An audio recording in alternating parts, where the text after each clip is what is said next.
Hello students, स्वागत है आपका आपके अपने यूट्यूब चैनल वाईफाई एकेडमी पर। आपको बताया हम क्लास 12th के लिए जो नीट के लिए रेगुलर सीरीज लेकर आ रहे हैं, उसके अंदर सेकंड चैप्टर था sexual reproduction in flowering plant. उसके अंदर इससे पहले हमने जो पढ़ा था टेट्राड के टाइप्स जो होते हैं वो किस तरह के होते हैं और माइक्रोस्पोर का फॉर्मेशन कैसे होता है वो भी पढ़ा था। तो आपको बताया था कि हमने जो माइक्रोस्पोर होते हैं वो टेट्राड फॉर्म के अंदर होते हैं। टेट्राड पढ़े थे।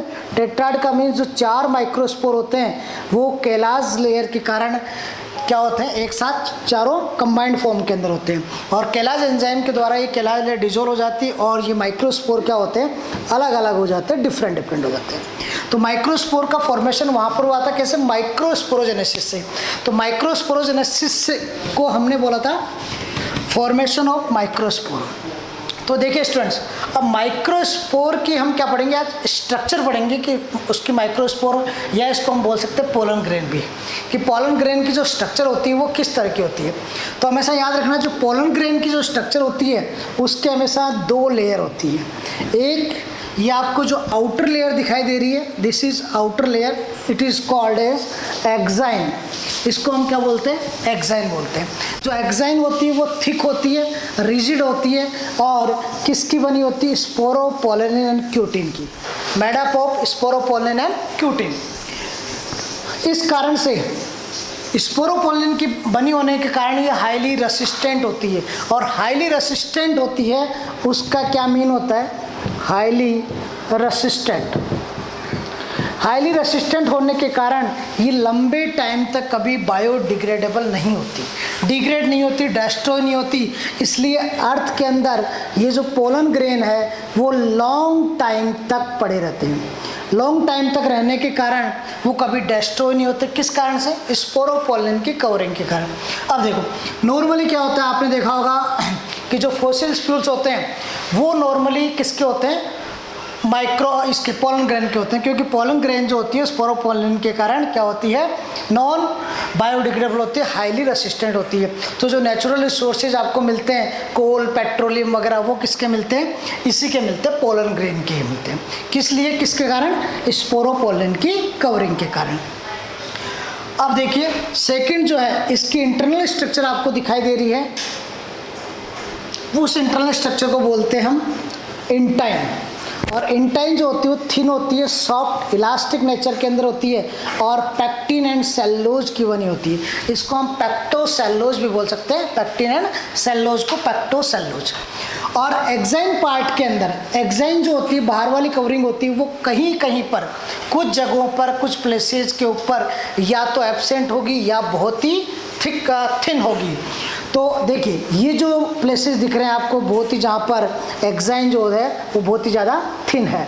तो ये जो थिन वाले प्लेसेस है इनको हम बोलते हैं जर्म पोर। और जर्म पोर का मेन फंक्शन क्या होता है कि जिस टाइम पर पोलन ग्रेन का जर्मिनेशन होता है, पोलन ग्रेन का जर्मिनेशन होता है, उस टाइम पर ये जो इंटाइन वाली लेयर है वो पोलन ट्यूब की फॉर्म में इसी जर्म पोर से किस फॉर्म में बाहर आएगी, पोलन ट्यूब की फॉर्म में बाहर आती है, पोलन ट्यूब की फॉर्म में बाहर आती है। जिस टाइम पर जर्मिनेशन होता है उस टाइम पर ये पोलन ट्यूब की फॉर्म में बाहर आती है। केवल कौन आएगी, इंटाइन आएगी और ओनली एक जर्म पोर से ही ये पोलन ट्यूब का फॉर्मेशन होता है। कोई से भी तीनों जर्म पोर में से किसी भी एक जर्म पोर में से इंटाइन जो होगी वो पोलन ट्यूब की फॉर्म में बाहर आएगी। किस टाइम पर, जिस टाइम पर पोलन ग्रेन का जर्मिनेशन होगा।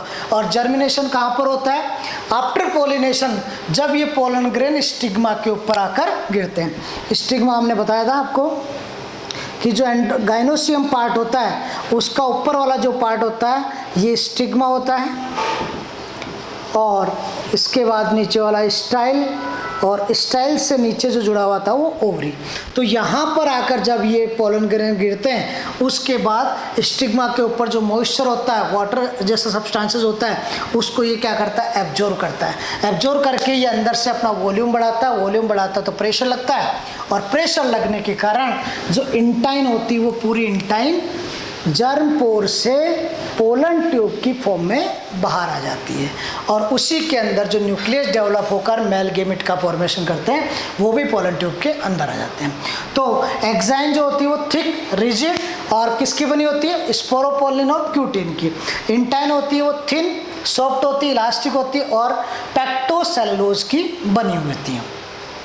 और इंटाइन के अंदर वाला जो पार्ट है उसके अंदर लिक्विड सब्सटेंस भरा होता है, उसको हम बोलते हैं साइटोप्लाज्म। और साइटोप्लाज्म के अंदर एक बड़ी सी एक वैक्यूल लाइक स्ट्रक्चर होती है, उसके अंदर फूड मटेरियल स्टोर रहता है और इसके अंदर एक क्या होता है, न्यूक्लियस होता है। इसी न्यूक्लियस के अंदर बाद में डेवलपमेंट होकर मेल गैमेट का फॉर्मेशन होता है। किसका, मेल गैमेट का। इसी न्यूक्लियस के अंदर डेवलपमेंट होकर मेल गैमेट का फॉर्मेशन होता है। वो अपन आगे बताएंगे कि मेल गैमेट का फॉर्मेशन एक न्यूक्लियस से किस तरह से इसका फॉर्मेशन होता है। कि मेल गैमेट दो तरह के होते हैं, एक जर्मिनेटिव मेल गैमेट और एक वेजिटेटिव। दो तरह के न्यूक्लियस बनेंगे, दो तरह के गैमेट बनेंगे और दोनों गैमेट से दो तरह के मेल गैमेट बनेंगे। और दोनों मेल गैमेट जिस टाइम फर्टिलाइजेशन होता है उस टाइम ओव्यूल की स्ट्रक्चर भी पढ़ेंगे। ओव्यूल के अंदर जो एग का फॉर्मेशन होता है उस एग का और इस मेल गैमेट का आपस में फर्टिलाइजेशन होकर फ्यूजन होकर किसका फॉर्मेशन होता है, जाइगोट का फॉर्मेशन होता है। किसका, जाइगोट का फॉर्मेशन होता है। तो अभी ये जो न्यूक्लियस के अंदर साइटोप्लाज्म। अब देखिए कुछ पोलन ग्रेन ऐसे होते हैं जिनकी जो एक्साइन होती है वो ऑयली होती है। ऑयली क्यों होती है, क्योंकि नॉर्मली पोलिनेशन किस तरह से हो सकता है, वाटर के थ्रू हो सकता है, एयर के थ्रू हो सकता है, पर ज़्यादातर 80% जो पोलिनेशन होता है वो किसके द्वारा होता है, इंसेक्ट के द्वारा होता है। इंसेक्ट पोलिनेशन भी पढ़ेंगे अपन। इंसेक्ट पोलिनेशन होता है वो ज़्यादातर 80% इंसेक्ट पोलिनेशन होता है। तो अब इंसेक्ट के जो बॉडी होती है उसके साथ में पोलन ग्रेन को अट्रैक्ट होने के लिए, अटैच होने के लिए इनकी जो आउटर लेयर होती है एक्साइन, वो क्या होती है, ऑयली लेयर होती है। ऑयली लेयर होने के कारण दो तरह के फायदे होते हैं। तो अल्ट्रा वायलेट रेस से ये प्रोटेक्ट करते हैं। दूसरा, इंसेक्ट जब इनके ऊपर बैठेंगे फ्लावर्स के ऊपर तो उनकी बॉडी से ये इजीली क्या होंगे, अटैच हो जाएंगे और उनको बोलते हैं पोलन किट। जो ऑयली लेयर होती है उसको बोला जाता है पोलन किट। और पोलन किट जो अल्ट्रा वायलेट रेस से हेल्प करते हैं और दूसरी बात ये इनकी बॉडी से इजीली अटैच हो जाते हैं। और थर्ड, पोलन ग्रेन जो नॉर्मली होते हैं वो येलो कलर के होते हैं। किस तरह के, येलो कलर के पोलन ग्रेन होते हैं और उस येलो कलर के होने के कारण जो इंसेक्ट क्या होते हैं इनकी तरफ अट्रैक्ट होते हैं और अट्रैक्शन ज़्यादा होने के कारण ये कैसे होते हैं, येलो कलर के होते हैं। इसलिए इंसेक्ट पोलिनेशन जो होता है वो 80% होता है, सबसे ज़्यादा पोलिनेशन इंसेक्ट के द्वारा होता है। तो आपको मेनली यहाँ से क्वेश्चन पूछे जाते हैं वो जर्म पोर से पूछे जाते हैं कि जर्म पोर के थ्रू किसका फॉर्मेशन होता है, पोलन ट्यूब का। न्यूक्लियस जो होता है वो आके चलकर किस में डिवाइड होता है, दो तरह के न्यूक्लियस में डिवाइड होगा, वेजिटेटिव न्यूक्लियस और एक जनरेटिव न्यूक्लियस। और उसके बाद जनरेटिव न्यूक्लियस जो है उससे दो तरह के मेल गैमेट बनते हैं, टू मेल गैमेट। एक मेल गैमेट तो एग के साथ फ्यूजन करके किसका फॉर्मेशन करेगा, जाइगोट का। और दूसरा मेल गैमेट जो होगा वो किसके साथ, सेकेंडरी न्यूक्लियस के साथ फ्यूजन करके किसका फॉर्मेशन करेगा, एंडोस्पर्म का, या सेकेंडरी एंडोस्पर्म का फॉर्मेशन करेगा। इस तरह से उसके जाइगोट का फॉर्मेशन होता है। तो ये हमारे सामने थी आज पोलन ग्रेन की स्ट्रक्चर, पोलन ग्रेन के कौन कौन से पार्ट होते हैं। और इसके अंदर सबसे इंपॉर्टेंट क्वेश्चन एक पूछा जाता है स्पोरोपोलिन का, कि जो पोलन ग्रेन होते हैं वो हाईली रेसिस्टेंट क्यों होते हैं, किस कारण से होते हैं, वो किसके कारण होते हैं, स्पोरोपोलिन के कारण।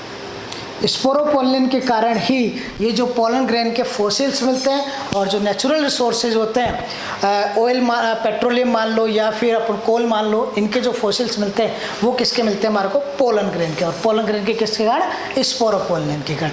तो आशा करता हूँ आज हमारे को पोलन ग्रेन की स्ट्रक्चर से समझ में आई होगी। Thank you.